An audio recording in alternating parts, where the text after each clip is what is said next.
Hello, thank you. Thank you, thank you. Good morning, everyone. Once again, I am Margaret Lowe, president of AtlanticLIVE. Welcome. We're so glad that you're all here for our conversation on healthcare and the new Congress. It is a big day here in Washington today, and it's great that you're starting it with us. This morning, we're going to explore what the future for our complex healthcare system holds, what the policy proposals are, and how much politics could get in the way.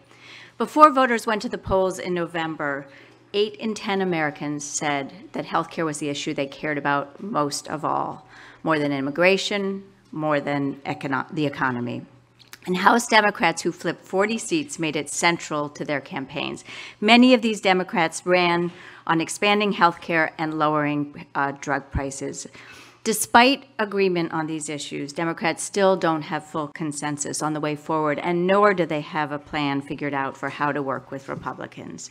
And I suspect that even in this room, we're a long way from consensus despite, or perhaps because there's so much brain power here. Sitting around you are academics, healthcare practitioners, students, policy experts, and journalists.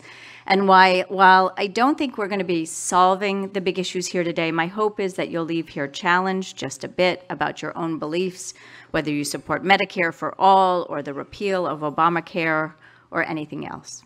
Before we roll, I have a few practical notes. Please silence your cell phones, but keep them close because we would love you to join the conversation on Twitter at AtlanticLIVE. The hashtag is AtlanticHealthcare.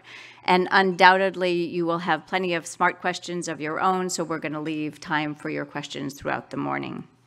I do want to take a moment to thank our underwriter, the Association of American Medical Colleges, for making this policy briefing possible. We are so, so grateful for your support. Thank you.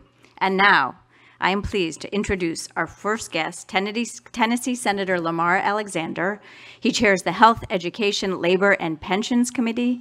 Senator Alexander will finish his third and final term in the Senate in 2020, and he has said that lowering the cost of health care is one of his top goals before he leaves office. Please welcome Senator Alexander. Thank you.